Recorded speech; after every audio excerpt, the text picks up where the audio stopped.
I used to think the coldest thing I'd ever feel was a Portland winter. I was wrong. The coldest thing is being shoved out of your own home on Christmas night by your own father. My name is Harper Carter, and last Christmas, everything I thought I knew about family shattered in a single moment. It happened at the dining table, crystal glasses, gold-trimmed plates, guests pretending we were the perfect Carter family. Then Grandpa George's trembling hand dropped a small piece of turkey onto the silk tablecloth. My father's chair scraped back so violently the music stopped. "That's it," he snarled. "If you can't keep that useless old man under control, get out, both of you."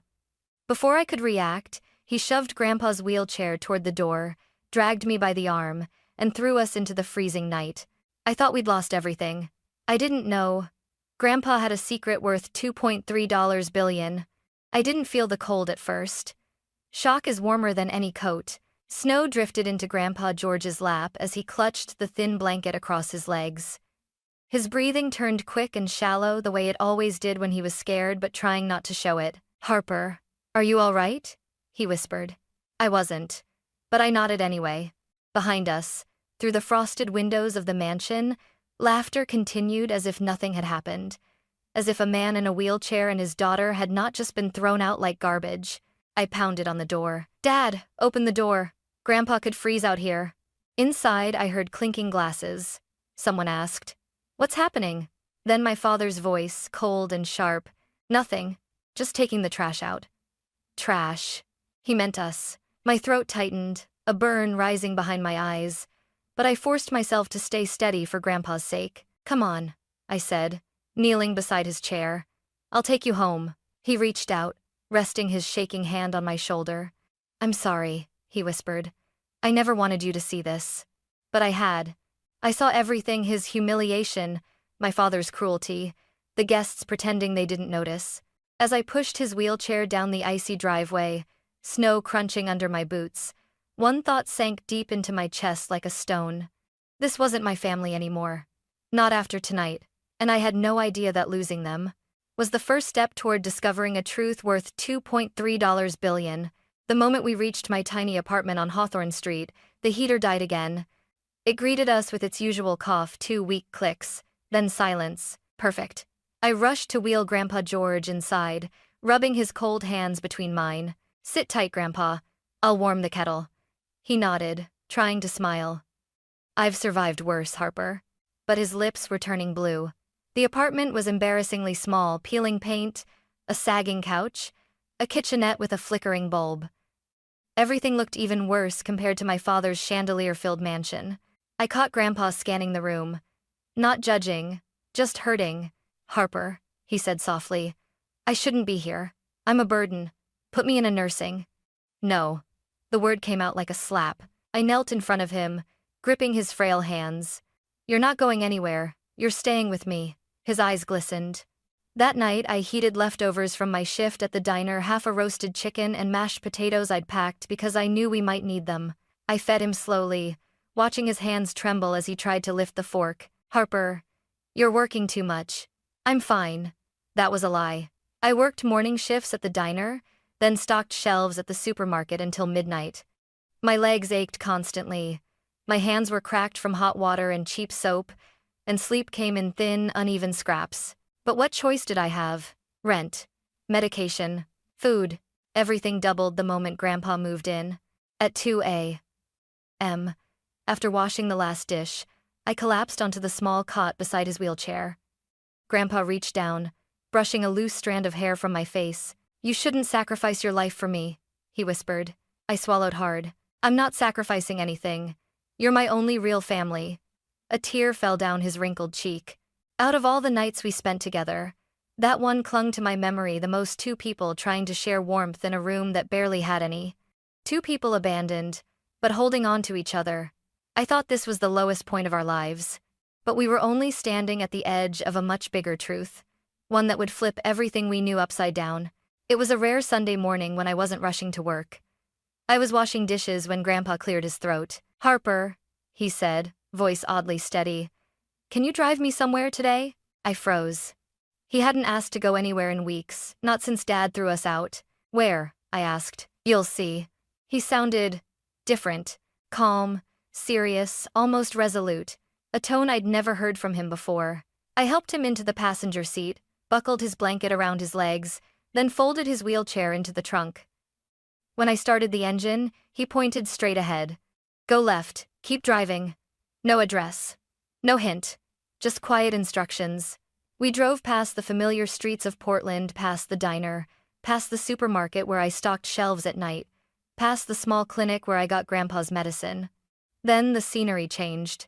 The houses grew larger, the sidewalks cleaner, the cars sleeker. Grandpa, where are we going? I asked again. He didn't answer, just gently laid a hand on mine. Trust me, Harper. Finally, we reached an iron gate that looked like it belonged to a historic estate. Tall, black, and carved with intricate patterns. I slowed the car. Grandpa, this is someone's mansion. Before I could finish, the gate swung open. Automatically. 2 guards stepped out, straightened their uniforms, and bowed. To my grandfather. My jaw dropped. What the hell is happening? One guard said. Welcome home, Mr. Carter. We've been informed you might return. Return? Mr. Carter? I looked at Grandpa. He just smiled faintly. Drive on, sweetheart. The path beyond the gate was long lined with blooming rose bushes, marble statues, and fountains that sprayed sunlight into shards of rainbow. It felt like we were driving through a dream I didn't remember having. At the end of the path stood a mansion so enormous I thought it was a hotel, at first. White stone walls, red-tiled roofs, arched windows gleaming under the afternoon sun. I slammed the brakes without meaning to. Grandpa. My voice cracked. Whose house is this? He looked at me, eyes warm and impossibly sad. Ours. The front doors burst open. A woman in a black uniform, elegant, severe, rushed out. She dropped to her knees in front of Grandpa's wheelchair as I helped him out of the car. Master George, you're back. Her voice broke. We have waited so many years. Master George?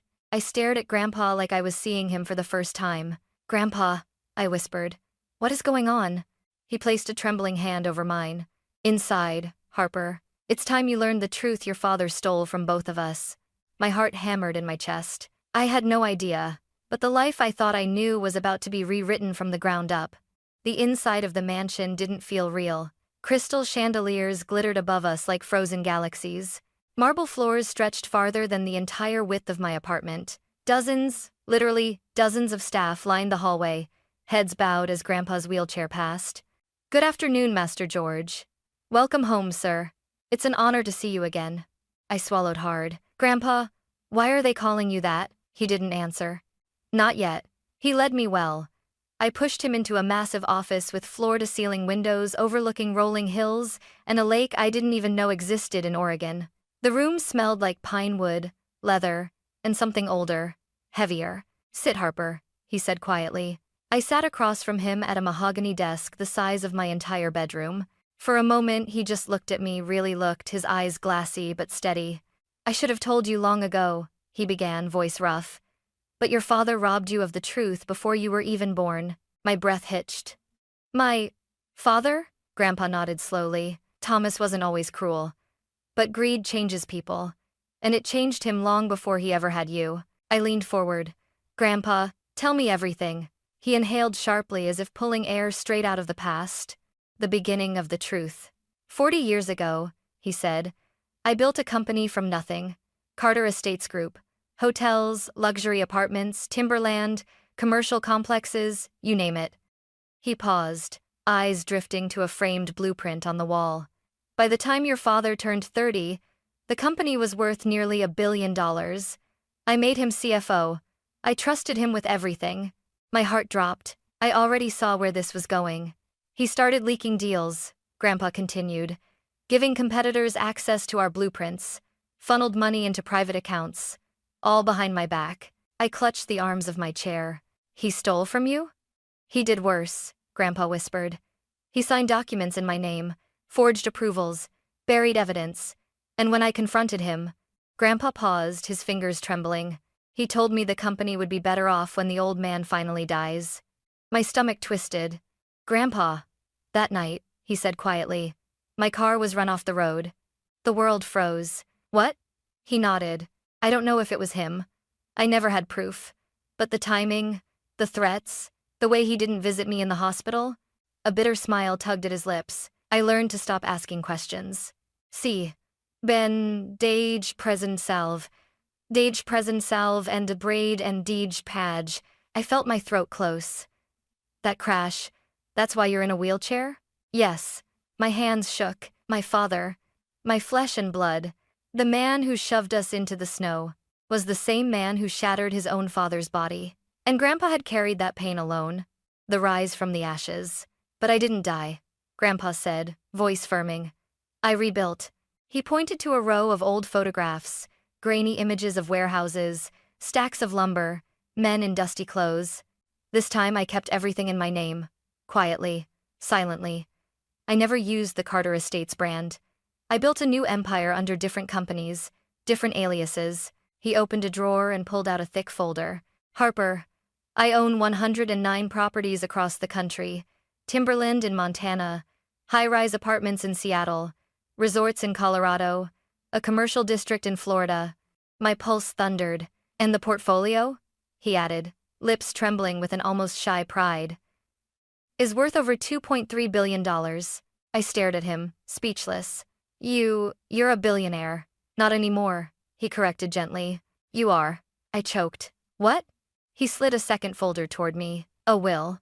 My name Harper Grace Carter printed across official pages, notarized, signed. I covered my mouth with both hands. But why me? He reached out and touched my cheek, his thumb brushing a tear I didn't realize had fallen. Because you are the only one who loved me for who I was, not what I had. You fed me when you barely had enough for yourself. You pushed me through snow the night your father discarded us like trash, and you never complained. His voice cracked. You, Harper, not Thomas, are my true family. I broke. Completely. Tears poured down my face as I leaned forward, resting my forehead against his hand. Grandpa, I don't want your money. I want you. I know, he whispered. That's exactly why you deserve all of it. The folder of truth. He tapped the second folder. This, he said, contains every crime Thomas committed: emails, bank transfers, forged contracts, audio recordings. 20 years of evidence. I sucked in a breath. You kept all this? I had to. His jaw tightened. One day, someone would need to clean the rot he left behind. My heart pounded so hard it hurt. Harper, he said softly, I'm giving you the choice I never had. A long pause. You can expose him, or you can walk away. Whatever you choose, I will stand by you. I stared at the two folders, one with a fortune, one with the truth, and suddenly felt the weight of the future press onto my chest. My father had destroyed him, used him, abandoned him, hurt him, and I was the one holding the power to end it. My hands trembled as I closed both folders. Grandpa, I whispered. I'm not afraid. His eyes softened. I know you aren't. That's why the world is about to change. He smiled, then soft, tired, proud. And I understood something unforgettable. We were no longer the family that got thrown into the snow. We were the family that was about to take back everything, on our terms. I barely slept that night. Grandpa's confessions spun in my head, the betrayal, the crash, the rebuilding, the fortune, the evidence. By morning, my chest felt packed with something sharp. Rage. Hurt. Something darker than heartbreak. I made coffee the way Grandpa liked it: 2 teaspoons of sugar, a splash of cream. He watched me silently from his wheelchair. You're thinking about him, he said. I didn't deny it. Yes, I whispered. I need to see him. Grandpa nodded slowly. Take the folders. My stomach twisted. The will too? Yes, Harper. He needs to see what he threw away. I swallowed hard, slid the 2 thick folders into a leather briefcase. Mrs. Alden handed me, and hugged Grandpa tightly before leaving. Whatever happens, he said, gripping my wrist, remember, your worth was never in that man's approval. I nodded, but my heart hammered like a warning bell. The return to the house I no longer called home. The Carter mansion looked different now. Not grand. Not intimidating. Just hollow. I rang the doorbell. Footsteps approached, and the door cracked open. Lydia stood there in a silk robe, her face stiffening when she recognized me. You, she hissed. What are you doing here? I walked past her without replying. Excuse me, she snapped, heels clicking behind me. You don't just walk into. Where's Dad? I asked. Before she could answer, Thomas Carter stepped into view from the living room. Whiskey glass in hand, hair messy, face flushed like he hadn't truly slept since Christmas. His eyes narrowed. "Oh," he said with a cold, bitter laugh. "Look who crawled back." I set the briefcase on the glass coffee table. "I didn't crawl," I said, keeping my voice steady. "I came to give you a chance." He barked an ugly, humorless laugh. "A chance? You?" He pointed the whiskey glass at me. "You ungrateful brat. I give you a life of comfort and you choose that wheelchair-stricken parasite over your own father." My hands curled into fists. "Stop calling him that." He stepped closer, breath hot with liquor. "Then what do you want, Harper? Money? Apologies? You think you can guilt-trip me?" I snapped open the briefcase. "I want you to confess." Thomas froze. Lydia's face drained of color. "To confess what?" he demanded, voice shaking. I opened the first folder and slid out the pages. Selling company intel, forging signatures, draining accounts. "Dad, this is 20 years of theft." His nostrils flared. "That old man lied to you. He has proof. That's forged." I slammed my hand on the table. "Then explain the bank transfers you signed." Lydia gasped quietly. I flipped to another section. "Or the emails you sent to competitors." He snatched a page from my hand, eyes scanning the lines. His hands shook. "Fake," he muttered. "All fake." Then the bomb hit. I pulled out a USB drive. "And the recordings of you saying you wished he'd die so you could run things properly? Also fake?" Thomas lunged, grabbing the papers, ripping them, shredding them, scattering them across the floor. "It's all lies," he roared. Lydia flinched. I didn't. I looked him dead in the eye. "Dad, he could have given you everything, but you destroyed him. And when you had the chance to fix things, you threw him into the snow." His face contorted with rage. "You chose him over me," he spat. "You never gave me a father to choose," I whispered. "The will." I opened the second folder, the one with the gold seal. Thomas stared, chest rising and falling rapidly. "What is that?" "The will," I said simply.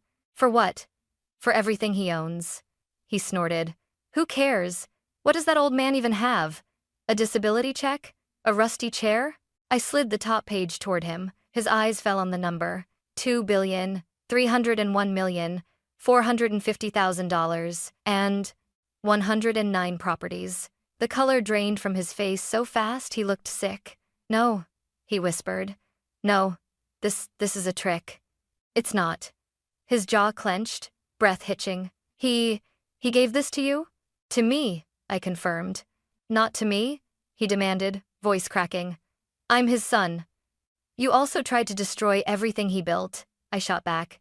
"Grandpa said you stopped being family long before I was born." Thomas staggered back like the words physically hit him.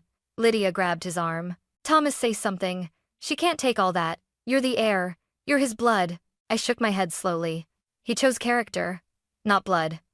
His eyes filled with something I'd never seen in him before: fear. Real fear. The breaking point. "You listen to me," Thomas growled, stepping so close I could smell the alcohol on his breath. "If you take this to the police, if you ruin me, I swear to God, Harper." I stood up, meeting him eye to eye. "You what?" I said quietly. "You'll throw me into the snow again? You'll break what's left of this family? You already did." He froze. I gathered the papers slowly, deliberately. "This was your last chance." "No," he whispered, voice trembling. "Harper, you can't do this. I'm your father." I zipped the briefcase shut. "You stopped being my father the moment you threw us out into the cold. Had is not what I've wanted for and." Lydia sobbed. Thomas reached for me, but I stepped back. "Goodbye," I said. Then I walked out, past the chandelier, past the velvet curtains, past the house that never felt like home. Behind me, I heard something crash. Maybe the whiskey glass. Maybe something else breaking. I didn't turn back. For the first time in my life, I wasn't the one afraid. He was. Because he knew. I now held the truth that could bring his entire world crashing down. And I was done protecting monsters. I drove straight to the office of my childhood friend, Michael Graves, now a federal prosecutor. The moment he saw the briefcase in my hands, his expression shifted from casual curiosity to alarm. "Harper," he said slowly, "what's in there?" I placed the briefcase on his desk. "Everything," I whispered. He opened it, 5 minutes later, he wasn't breathing. 10 minutes later, he was cursing under his breath. Jesus Christ, he muttered, flipping through the forged contracts. This isn't embezzlement. This is corporate sabotage. Wire fraud, federal tax crimes, decades worth. He looked at me sharply. Your father is going to prison. I swallowed hard. I know. Michael leaned forward. Once I file this, there's no going back, Harper. You ready? I closed my eyes. Grandpa George's trembling hands. The snow. My father's voice. Take the trash out. I opened my eyes. Do it. The raid. 3 days later, the world shifted. I was in Grandpa's mansion, reading to him in the garden, when Mrs. Alden rushed outside holding a tablet. Miss Harper, you need to see this. The headline exploded across the screen. Breaking news. FBI raid Carter Holdings headquarters. My heart slammed against my ribs. Footage showed agents in navy jackets storming through the glass lobby of Carter Holdings, yellow tape blocking the entrance. Employees herded outside, confused and frightened. Boxes, computers, hard drives, all seized. Then the camera cut, and there he was. Thomas Carter, my father, his hands cuffed behind his back as 2 federal agents marched him through the crowd. His expensive coat hung crooked, hair disheveled, face drained of all color. The reporters swarmed him like bees. Mr. Carter, are you aware of the charges? Did you steal from your own father? Do you deny forging documents? Is it true your daughter turned in evidence? Thomas didn't answer. He couldn't. His mouth was frozen halfway open, shock gripping every feature. When he finally looked up, his eyes found the camera. Found me. For a split second, his expression twisted rage, betrayal, fear, all tangled into one painful grimace. Then he was shoved into the back of the cruiser. The door slammed shut. Sirens screamed. The camera zoomed in on his empty whiskey glass still sitting on his office desk. The fall of Thomas Carter had begun. The mother steps into the fire. The next day, Lydia arrived at the federal building in oversized sunglasses, wrapped in a designer coat like it could hide her guilt. Reporters were merciless. Mrs. Carter, did you help your husband? Are you aware your home is being seized? Did you lie on tax documents? Do you blame your stepdaughter? Lydia trembled, mascara streaking down her face. She's lying, she cried. Harper is trying to ruin us. My husband is innocent. An agent opened the door. Mrs. Carter? Step inside. Her screams echoed long after the door shut, face to face on national TV. That evening, every major news channel ran the same segment. The Carter empire collapses. They listed everything: fraud, embezzlement, contract forgery, asset manipulation, tax evasion, attempted corporate sabotage. My father's face appeared beneath the captions like a warning.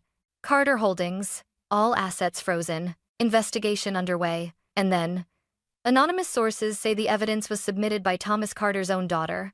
My phone buzzed relentlessly. Texts, calls, voicemails.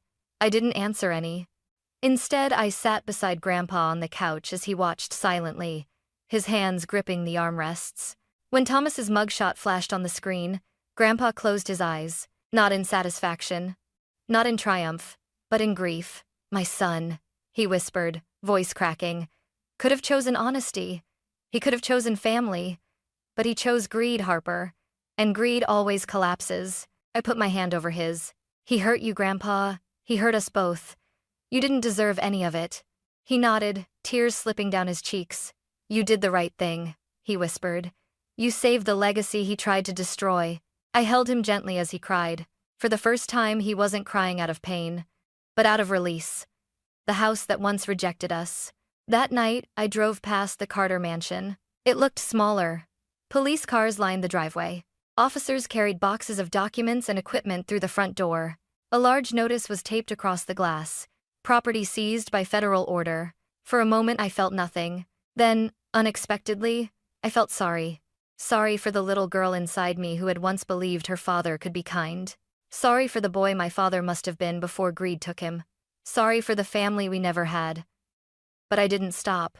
I didn't go inside. I didn't look back. I drove home to Grandpa, to safety, to truth, to the life my father had thrown away. And tomorrow would bring consequences no one in the Carter family could ever escape. The trial began 2 months later. Winter melted into a wet, gray spring, and the courthouse in downtown Portland became a second home to me. Every morning, I took Grandpa George in his wheelchair, rolled him down the marble halls, and sat with him on the wooden benches. He insisted on being there for every session. "I need to hear the truth spoken out loud," he said. And he did. The courtroom. The first day, Thomas was escorted in wearing an orange jumpsuit. An orange jumpsuit. The man who used to wear tailored suits and silk ties now looked small, gaunt, like arrogance had been drained straight out of him. He avoided my eyes, avoided Grandpa's. Lydia sat on the opposite bench, pale and trembling, clutching a tissue so tight it ripped. She had lost weight. Her hair was unstyled. Her hands were shaking. The judge read the charges. Wire fraud, corporate fraud, forgery of financial documents, tax evasion, asset manipulation, intent to sabotage a parent's business. Each word was a nail. Thomas looked like each one pierced his skin. "Michael, my friend." The federal prosecutor stood tall and steady. His voice echoed sharply. "Your Honor, the evidence is overwhelming. It's skins and my dare." He played the tapes. He read the emails. He displayed the bank transfers on the overhead screen. He called witnesses, former employees who testified with trembling hands about Thomas's greed and cruelty. Thomas flinched at every recording of his own voice. "The old man needs to die already. I'll take everything when he's gone. Harper doesn't deserve a cent." I heard Grandpa's breath hitch beside me. I placed my hand over his. "I'm okay," he whispered. But his hand shook uncontrollably. The cross-examination. When Thomas's lawyer cross-examined Grandpa, the courtroom held its breath. The attorney leaned forward. "Mr. Carter, given your medical history, isn't it possible your memory of events 20 years ago is confused?" Grandpa stared straight at him. "My body is weak," he said, "but my mind remembers every time my son betrayed me. Some wounds never fade." The room fell silent. I bit down a sob. A broken man. On the fourth day, something unexpected happened. Thomas finally turned toward us. His eyes sunken, bloodshot landed on Grandpa's frail frame. For a moment that hung heavier than gravity, his face cracked. Not with anger, not with denial, but with something raw, shame. He looked down, shoulders trembling. That was the first time in my life I had ever seen my father look human. The verdict. On the seventh day, the judge delivered the verdict. Her voice was firm, relentless. "Thomas Carter, the court finds you guilty on all counts." A gasp rippled through the courtroom. "For your crimes," she continued, "you are sentenced to 22 years in federal prison, without possibility of parole for at least 15. He'll have grieved to be AIDS too in his me." Lydia sobbed into her hands. Thomas swayed on his feet, his mouth slightly open, face drained of all color. Then slowly, mechanically, he turned toward us. Toward Grandpa. He opened his mouth, and a sound came out that didn't sound like my father at all. A soft, broken whisper. "Dad, I'm sorry." Grandpa closed his eyes. 2 tears rolled down his wrinkled cheeks. But he didn't speak. The guards took Thomas away. The door clanged shut. It was over. The decline. After the verdict, Grandpa's health dropped quickly, alarmingly quickly. At first, it was coughing, then fatigue, then trouble breathing. Even with help, I moved my bed into his room, sleeping on a cot beside him. Every night, he reached out weakly until his hand found mine. I held it tight. "Harper," he whispered one night, voice thin as smoke, "don't let this darkness define you." "I won't," I whispered back. "I have you." A sad smile pulled at his lips. "One day, you won't." My chest cracked at the edges. "Don't talk like that," I pleaded. He lifted one trembling hand and touched my cheek. "You gave me more life than I ever expected to have," he said. "More love than my own son." His eyes softened. "And you will carry this family forward, Harper. Not with wealth, with heart." I laid my forehead on the back of his hand. "I love you, Grandpa." "I know," he whispered. The final morning. Spring sunlight filtered through the curtains the morning he left me. I brought a tray of warm breakfast oatmeal with honey, chamomile tea into his room and called softly, "Grandpa, time to wake you." The rest of the sentence dissolved. He was lying peacefully, eyes closed, a faint smile on his lips. One hand still reached toward the side of the bed, the place where my cot usually was. I took his hand and held it against my forehead, sobbing silently. "Thank you," I whispered, "for everything." He'd passed gently, peacefully. A man who lived through betrayal, rebuilt an empire from ashes, and chose love over blood, finally rested. The funeral. I kept his funeral small just as he wanted. No marble coffin, no reporters, no corporate displays, just a pine casket, simple white flowers, and the people he helped over decades. Hundreds came. Former employees, now gray-haired, neighbors from his old warehouse, workers from timber mills, a hotel maid who burst into tears when she saw his photo. They all said the same thing. Mr. Carter saved me. He paid for my son's school. He fixed my roof and refused payment. He was the kindest man I ever met. I stood there, shaking, unable to speak. Someone hugged me and whispered, "You're just like him." That broke me again. The legacy begins. 3 days later, the family attorney read the will officially. When he said my name as the sole heir of $2.3 billion, a hush fell over the room. Executives bowed their heads. Old workers cried openly. Mrs. Alden placed a hand over her heart. I didn't feel powerful. I didn't feel rich. I felt responsible. Deeply, painfully responsible. I went home to Grandpa's empty room that night, touched the armrest of his wheelchair, and whispered, "I won't let you down." A breeze blew through the open window. Maybe just the wind. Maybe him. Either way, I felt less alone. Grief comes in waves. Some days, it hit me like a truck the moment I woke up. Some nights, it crept in quietly, settling on my chest until I couldn't breathe. The mansion felt too big without Grandpa George.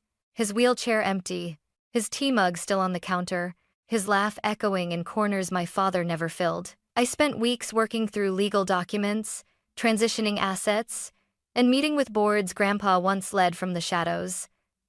Everyone looked at me with a mix of awe and uncertainty. A 8-year-old girl. Suddenly, the head of an empire. But I wasn't scared. Because Grandpa left me something more powerful than money. A blueprint for how to live. I renamed everything Carter Legacy Group. New logo. New mission statement. New policies. The first thing I implemented. Paid scholarships for young workers from struggling families. Grandpa always believed talent shouldn't be chained by poverty. The second thing. Strict ethics training. No more greed. No more exploitation. And the third. Every employee, from janitors to executives, would be treated with dignity. It wasn't about rewriting the past. It was about building the future Grandpa never got to see. I met Ethan Blake by accident. He was an architect consulting for one of our renovation projects. Tall, soft-eyed, with a calm presence that felt like oxygen after months of emotional suffocation. On our first meeting, he looked at me, not my title, not my money, me. "You look exhausted," he said gently. "When's the last time you slept?" I laughed for the first time in weeks. Something warmed inside me. We began having coffee after meetings, talking about design, life, grief, hope. He never pushed, never pried. He simply stayed. One evening, as we walked through the rose garden Grandpa loved, Ethan paused. "You're carrying so much alone," he murmured. "I can handle it," I said. "I know you can," he replied, "but you don't have to." And just like that, a crack in my armor let light in. Over the next year, we built something gentle, steady, real. The following spring, we welcomed our son, Henry Blake Carter. I cried when I held him, not out of fear, but because it felt like life had finally come full circle. I whispered into his tiny ear, "You'll know who your great-grandfather was. I'll make sure of it." On the anniversary of Grandpa's passing, we held the first ever George Carter Honor Scholarship ceremony. The hall was filled with hundreds of young people, kids from broken homes, kids abandoned by their parents, kids who worked 2 jobs the way I once did. As I stepped onto the stage, the lights brightened. Faces looked up at me with hope. My throat tightened. But when I glanced at the enormous portrait of Grandpa, the same soft smile, the same warm eyes, my fear dissolved. I spoke from my heart. Last year on Christmas, my father threw me and my grandfather out into the snow. He shoved a wheelchair-bound old man into the freezing night because he thought appearances mattered more than people. Because he believed kindness was weakness. He believed money defined worth. He believed family was something he could control. I paused, breath shaking. He was wrong. The hall went silent. My grandfather, George Carter, survived betrayal, poverty, disability, and decades of silence. And yet, he chose kindness every single time. He built an empire not from greed, but from patience. Not from cruelty, but from integrity. I looked at the students, some wiping tears. He left me $2.3 billion, but that's not the inheritance that changed my life. The real inheritance was this. If you keep your dignity and kindness, you will never be empty-handed. A wave of emotion swept the room. You may have nothing today. You may feel abandoned. You may think the world has thrown you into the cold. I know how that feels. But listen to me. You can rebuild everything. Not out of anger, but out of heart. I smiled through my tears. My grandfather believed in second chances, and this scholarship is his second chance living on through all of you. The applause that followed was not polite. It was thunderous, raw, healing. I stepped down from the stage, and dozens of students hugged me. They cried. I cried. In that moment, I felt Grandpa beside me. In every heartbeat, every trembling inhale, every spark of hope lighting up the room. Late that night, I walked alone through the rose garden, Henry asleep in Ethan's arms back home. The roses were the deepest red I had ever seen. I stopped beside Grandpa's favorite bench, traced my fingers over the carving Ethan made for me. In honor of George Carter, a builder of hearts. A breeze rustled the petals. Grandpa, I whispered, I hope I made you proud. For a moment, just a moment, I felt a warmth on my shoulder. Maybe the wind. Maybe something else. Either way, I knew. He never truly left me, and he never would.